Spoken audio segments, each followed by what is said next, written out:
bodo v Mariboru prekinili pogodbo za sporne radarje. Kako pomagati mladim izobražencem do zaposlitve? Bodo v livarni odpuščali?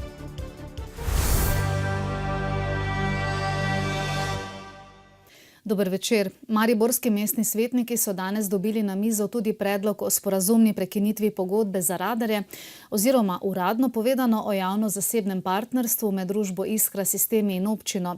Družba je namreč zagrozila občini, da jo bo, če ne bo začela izpolnjevati pogodbenih obveznosti, doletela tožba v višini 126 milijonov evrov. Občina je zato predlagala prekinitev pogodbe tako, da bi od podjetja odkupila že postavljene radarje. Svetniki so kljub nekaterim pomislekom predlog potrdili.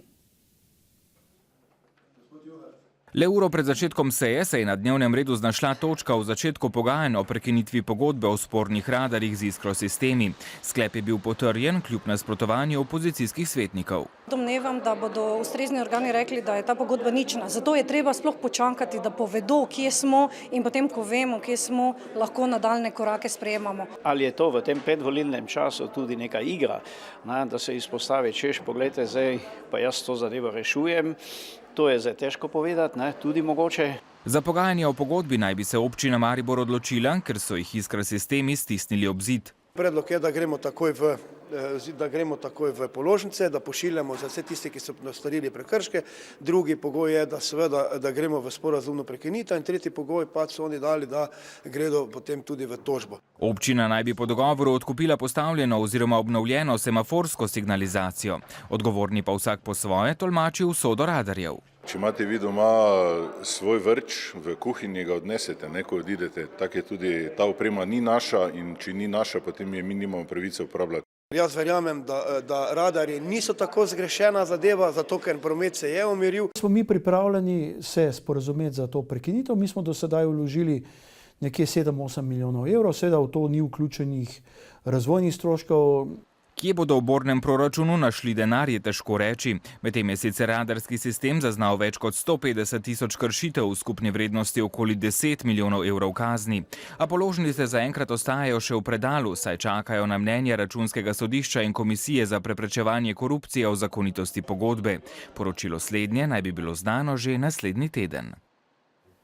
Proračun, ki so ga potrdili mariborski mestni svetniki, po novem dovoljuje dodatno zadolževanje občine v višini do 5 milijonov evrov.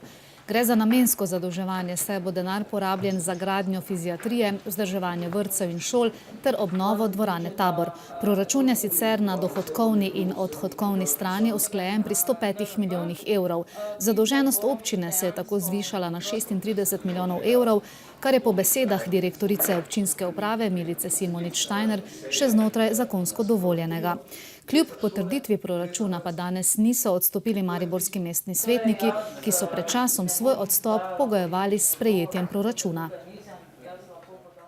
V primerjavi z prvim branjem so se povišala sredstva na področju sociale, potem tudi na področju investicij, predvsem na področju šolske in pa predšolske vzgoje. Torej vse je nasprotju s tistim, kar smo bili dogovorjeni. Mi smo se dogovorili, da bo proračun sprejet hitro, z vsemi zakonskimi osnovami, da lahko mesto deluje, vse ostalo bomo pa prepustili novemu županu. Pripričan pa sem, da bi si nov župan, ki bo imel zelo kratko obdobje, torej leto pa pol, da bi si prav zaslužil v bistvu, da stavi svoj proračun, ker nenazadnje on bo moral živeti s tem proračunom. Svet Evropske unije za zaposlovanje in socialno politiko danes sprejema program Jamstva za mlade. Program vreden 6 milijard evrov bi mladim v 4 mesecih po koncu izobraževanja oziroma izgubi zaposlitve zagotavljal kakovostno ponudbo za zaposlitev, nadaljnje izobraževanje, vajenstvo ali pripravništvo. Program bo sofinanciral Evropski socialni sklad. V Evropski uniji je 5,5 milijonov mladih brez dela, kar pomeni, da vsak peti ne najde službe. Tudi okoli 5 milijonov Evropejcev je zaradi gospodarske krize ostalo brez zaposlitve. Na območju Maribora je bilo konec januarja nekaj več kot 16.700 brezposelnih. Med temi brezposelnimi osebami je kar 23% mladih do 30. leta starosti in zelo pomembno je tudi to, da se nam že kar vrsto zadnjih let veča delež izobraženega kadra. V Sloveniji se je stopnja brezposelnosti med mladimi do 25. leta lani zvišala slabih 16 na 27%. Gre za največji dvig med vsemi državami Evropske unije. Mislim, da je sistem čist grešen v Sloveniji. Težko je priti do zaposlitve, ko imamo diplomo. Študiram arhitekturo, te pa zdaj je malo recesija, pa to ne, pa se glih ne nekaj gradi, ne, samo mogoče, ko doštudiram boka, ne. Idem v srednjo šolo na predšolsko. Ja, premalo zaposlitev je, pa odpuščajo ljudi. Najbolj narobe mislim, da to, da penzione, da ne grejo ljudje, ne, da kar delajo še naprej. Na Finskem, ki je program jamstva za mlade že uvedla, bodo za vsakega brezposelnega letos namenili 2240 evrov, kar bi pri nas znašalo približno 55 milijonov evrov. Slovenija bo letos za celotno aktivno politiko zaposlovanja namenila 95 milijonov evrov. Glede na visoko stopnjo brezposelnosti mladih je zagotovo potrebno nekaj narediti. In kolikor je nam sicer bolj iz medijev še znana ta shema, ki se pripravlja v okviru Evropske unije, jo zagotovo podpiramo. Na drugi strani pa nevladne organizacije opozarjajo, da se v zadnjih letih na trgu dela vse bolj podpira kapitalistična in neoliberalna miselnost, ki mlade na trgu dela sili v egoizem in tekmovalnost. Treba je spreminjati sistem in mlade naučiti, kako sodelovati pri spremembi sistema, ne pa v bistvu gledati zgolj na to, kako bom jaz zaposlil, kako bom dobil službo, kako bom zgolj stremel k tej ambiciji, da si bom zgradil kariero in imel dobro plačo, potem pa pozabljajo, da je znanje, naprimer široko znanje, samo po sebi vrednota. Kot še dodaja Breznikova, moramo vsi trajnostno in dolgoročno sodelovati pri ustvarjanju socialno pravične družbe, ki pa bo posledično pripeljala do več zaposlitev. Delavci mariborske livarne so danes vendarle prejeli plače, a podjetje, ki se mu je že nekajkrat uspelo iztrgati z rdečih številk, je spet zabredlo v težave. V družbi se že dlje časa spopadajo s prezadolženostjo, zato načrtujejo prestrukturiranje. To pa pomeni tudi odpuščanje 100 delavcev. Čeprav so banke s konverzijo terjatev vstopile v lastniško strukturo in postale večinske lastnice, se položaj mariborske livarne ni izboljšal. Delavci ostajajo v negotovosti. Strah. Normalno. Drugo pa tak noben ne ve, kak pa kaj bo. Ne bo tem, ne bi govoril. Ne, bomo videli, pred nami je. To je že dolgo slaba situacija. Pa jo bomo pregurali, verjetno. Tako upanja imamo. Predsednik uprave Boris Šlamberger svojih načrtov prestrukturiranja podjetja tudi danes ni želel razkriti. Neuradno pa naj bi vključeval odprodajo celotnega nekoliko manj donosnega armaturnega dela proizvodnje, kjer je zaposlenih 250 delavcev. Strateškega partnerja naj bi poiskali v 2 do 3 mesecih. Še letos pa naj bi odpustili tudi okrog 100 presežnih delavcev. Sigurno, vsaka taka novica o presežnih delavcih je, mislim, tako presenečenje, ne? Je pa stvar, tako kot sem že rekla, v tem trenutku še nimamo nobenih podrobnosti. V bistvu smo pa, lahko rečem, vsi nestrpni, vsi čakamo, kaj se bo zdaj v tem trenutku odvilo, ne? Upamo pa na najboljše. Likvidnostne težave zaradi prezadolženosti že dlje časa občutijo tudi delavci. Plače so nizke, prihajajo v zamudo. To bo zdaj približno 3 leta že, kar plače zamujajo. V bistvu je bilo prej krajše obdobje 2 do 3 dni, zdaj v zadnjem letu pa je to postala stalnica, nekje 10 dni, da zamujajo, ne? Livarna je lani ustvarila 54 milijonov evrov prihodkov, a so poslovanje končali z izgubo. Kolikšna je, še ni znano, neuradno pa naj bi bila večmilijonska. Sredi meseca je banka Hypo Alpe Adria prevzela 3 slatinske hotele, za katere skupina Vates v lasti Jožefa Pippenbacherja ni zmogla več plačevati lizinških obveznosti. Hypo jih namerava prodati, prej pa morajo izboljšati poslovanje. Upravljanje hotelov so zato zaupali britanski družbi Hamilton Hotels Partners. Grand Hotel, Styria, Strossmayer. Strokovnjaki britanske družbe, ki upravlja več prestižnih hotelov po svetu, naj bi poskrbeli, da bodo ti slatinski hoteli spet vzcveteli. We work now at the moment preparing a new positioning concept, a new business plan and also defining the detailed sales and marketing activities and actions. Zdaj šele spoznavajo, kaj so dobili v roke, a prvi vtisi so dobri. Naš sogovornik je še posebej navdušen nad kristalno dvorano in že snuje, kaj vse bi se lahko dogajalo v njej. Hoteli so v dobrem stanju, ocenjuje, deležni bodo le manjših lepotnih popravkov, osebje pa dodatnih usposabljanj. The staff has been wonderful and great. I mean, it's all about the attitude and they have the right attitude. They are friendly, they are smiling, they are welcoming. V hotelih je zdaj največ Rusov, privabili bi radi več gostov tudi iz Avstrije, Nemčije in seveda Velike Britanije. Stavijo na številne možnosti za rekreacijo, lepo naravo, pa tudi na zdravstvene usluge. Considering the offer here, the medical center and especially drinking cures with the water. So I think you can attract different types of guests and segments. Britanski upravitelji torej začenjajo optimistično. Rogaška ima velik potencial, oni bodo prinesli izkušnje in znanje. Kriminalisti Nacionalnega preiskovalnega urada so dopoldne zaradi suma gospodarskega kriminala na območju ljubljanske, celjske in novomeške policijske uprave opravili 34 hišnih preiskav v zasebnih in poslovnih prostorih. Prostost so odvzeli 10 ljudem, tudi nekdanji direktorici Vegrada Hildi Tovšak. Na policiji utemeljeno sumijo, da je bilo storjenih več kaznivih dejanj, med drugimi sprejemanje in dajanje daril, za kar je določena kazen do 5 let zapora. Še drugo dnevno dogajanje. Državni zbor je sinoči izglasoval nezaupnico vladi Janeza Janše in mandat za sestavo nove vlade zaupal predsednici Pozitivne Slovenije Alenki Bratušek. Na sedežu PS so se že dopoldne začela pogajanja o sestavi nove vlade. Sestanka so se udeležili predsedniki 3 najverjetnejših koalicijskih strank, Desusa, Državljanske liste in Socialnih demokratov. Po približno 2 urah so prvi sestanek optimistično končali, a dogovorili so se, da do konca usklajevanja morebitnih težav pri dogovarjanju ne bodo komentirali.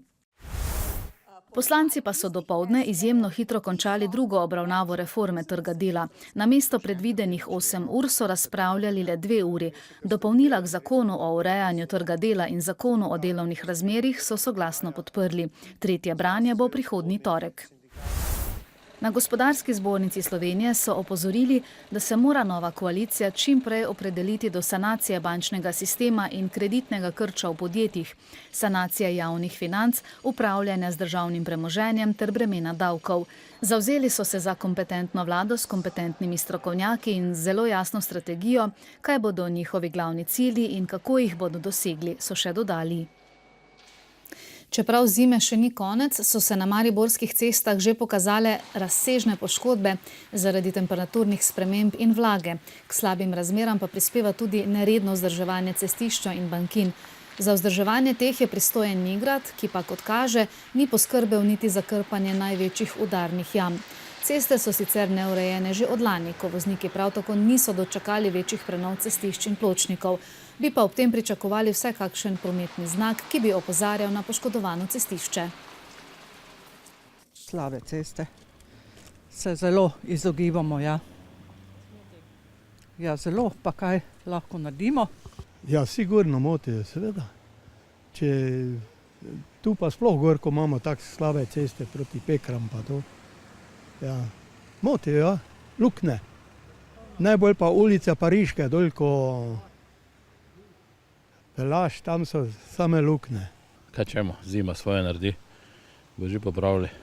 Veliko lukenj je ostalo tudi od lani? Me ne, toliko moti, pač moraš malo paziti, vse ne moramo imeti najboljše. Malo so v slabem stanju, lahko rečemo.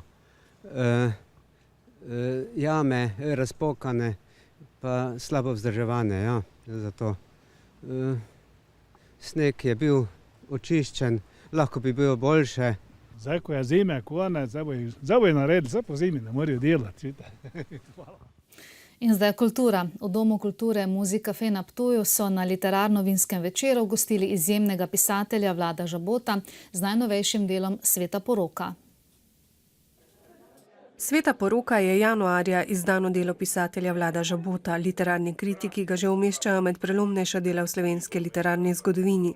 Posebej zanimiva je knjiga po formalni plati, saj je avtor za upovedovanje izbral verzno obliko. Daktilski heksameter, starogrški strogo sestavljen verz, ki ga je prilagodil ritmu slovanskega kola, kot ga plešejo danes v Beli krajini. V tem ritmu, ki se začne od vzhoda proti zahodu zmeraj, v tem ritmu kola in daktilskega heksametra sem pravzaprav videl možnost ustvariti neko groteskno, zatemnjeno podobo današnje duhovnosti, današnje duhovne resničnosti posameznika. Vsebina obuja svojevrstni duhovni spomin iz slovanske preteklosti, slovanski mit svete poroke z metaforo za sedanji čas. Gre za to, da se je Vlado z izrazito prozaičnega polja premaknil v pesniške sfere. Tisto, kar pa res nekako daje temu delu pečat, je pa to, da gre za neke vrste moderni, sodobni slovenski ep, ki jih pravzaprav v zgodovini slovenskega pesništva precej primanjkuje. Ob predstavitvi knjige so na Ptuju s posebno pozornostjo govorili še o vinu, o vinarju Bojanu Kobalu in tako ponovno združili vrhunsko poezijo z vinom, kar sicer na Ptuju počnejo vsako leto s poletnim festivalom poezije in vina. Enkrat mesečne hude pokušnje bodo tako nekakšen uvod v strnjeno poletno literarno vinsko dogajanje. Vsak izmed povabljenih avtorjev pa bo o vinu napisal tudi besedilo, ki bo po 2 letih izšlo v skupni knjigi. Nogometaši ljubljanske Olimpije so na prvi četrtfinalni tekmi pokala Slovenije v Ljubljani izgubili proti Mariboru z 1-3. Povratna tekma bo prihodnjo sredo v Mariboru. Za Maribor je 2 gola dosegel Dejan Mezga in enega Aleksandar Rajčević, za Olimpijo pa Nik Omladič. Polfinale so si sicer že jeseni priigrali Triglav, Aluminij in Celje. V danskem Odenseju poteka Evropsko prvenstvo v streljanju z zračnim orožjem. V prvem delu nastopajo mladinci. Slovenska strelska zveza je v tej starostni kategoriji na tekmovanje poslala 4 strelce. Najprej so nastopili tekmovalci z zračno pištolo. V moški konkurenci je Rožle Repič zadel 560 krogov in bil 29. V ženski je Katja Vodeb zadela 369 krogov in osvojila 21. mesto. Anuša Kovačič je z zadetkom manj Evropsko prvenstvo končala kot 23. Jan Šumak, tekmovalec z zračno puško, je dosegel 37. rezultat, zadel pa je 609,7 krogov. Jutri bo v članski konkurenci s puško nastopil Grega Potočnik, s pištolo pa Petra Dobrajc. Čas mi ne dela težav, ko so skrajšali, niti nimam problemov s novim tempom, hitro sem se navadil. Prav tako tukaj je prva tekma, ki se bo štela na decimalke, cela tekma in ne samo polni streli, tako da bojo važne tudi močne desetke in ne bo več tako važno tistih 10-0, 9-9, ampak s tem se sploh ne obremenjujem, tako da v strelu bom tako kot zmeraj s polno koncentracijo in pričakujem dober rezultat. Hrvaška vlada je danes znižala bruto plače v javnem sektorju za 3%. Na ta način namerava doseči občutne prihranke v proračunu. Zaposleni v javnih in državnih službah, z izjemo tistih v osnovnih in srednjih šolah, bodo nižje plače dobili že marca. Sindikatu napovedujejo množične proteste. Še druge tuje novice. Papež Benedikt XVI se dokončno poslavlja od položaja. Prvi poglavar katoliške cerkve po več stoletjih, ki se je odločil za odstop, je v sredo vernike zadnjič nagovoril z balkona apostolske palače, danes dopoldne pa se je srečal s kardinali, ki se v Vatikanu zbirajo za konklave. Popoldne pa je njegovo začasno bivališče postala papeška rezidenca v Castel Gandolfu. Papežev mandat se bo tudi simbolično končal, ko se bodo zaprla vrata njegovega začasnega bivališča in ga bodo nehali varovati pripadniki švicarske garde. Azija je celina z največ milijarderji, sledita pa i Severna Amerika in Evropa, v raziskavi ugotavlja kitajska revija Huron Report. Od 1453 oseb, katerih premoženje je januarja preseglo milijardo ameriških dolarjev, jih je 608 živelo v Aziji, 440 v Severni Ameriki in 324 v Evropi. Najbogatejši zemljan je Mehičan Carlos Slim, ki ima po podatkih kitajske revije za 66 milijard dolarjev premoženja. Slim je bil prvi tudi na lanskem seznamu najbogatejših revije Forbes. V vodilnem nogometnem klubu iz Peruja Alianza Lima razmišljajo, da bi igralcem v lokalnem prvenstvu na tekmah ponudili Viagra. Nekatere tekme se v Peruju igrajo na visoki nadmorski višini med 2700 in 3000 metri. Viagra pa naj bi igralcem omogočila boljše prečrpavanje krvi po telesu. Prvi vesoljski turist, ameriški multimilionar Denis Tito, je predstavil načrte za prvo človeško misijo do Marsa in nazaj. Proti Marsu naj bi potoval kar nekaj časa, ki pa na rdečem planetu ne bi pristal, temveč bi zgolj letel v njegovi bližini in se nato vrnil na Zemljo. Misija bi trajala 501 dan. Titov svoj nepridobitni projekt začenja tako rekoč iz nič, saj nima ne plovila, ne jasnega finančnega vira. Misija naj bi stala med 1 in 2 milijardama dolarjev. Denar bodo zbrali z zasebnimi dobrodelnimi donacijami. Obiskovalci Wellingtonskega pristanišča pa so danes lahko občudovali jato delfinov. Kljub temu, da se delfini navadno združujejo v jate po 12 živali, jih je bilo tokrat na kupu več kot 100. Zaradi opazovanja delfinov so motoristi na cestah povzročili zastoje. Po nižinah bo dopoldne še megla ali nizka oblačnost, ki se lahko na Štajerskem in v Prekmurju zadrži večji del dneva, sicer pa bo pretežno jasno, ob morju pa zmerno oblačno, precej toplo bo glede na prejšnji teden, kar od 6 do 12 stopinj Celzija. V soboto bo sončno, bolj oblačno bo spet na vzhodu. V nedeljo bo jasno, jutro bo hladno in ponekod megleno. S tem smo zadnji dnevnik televizije Maribor februarja 2013 končali. Hvala za pozornost in lahko noč.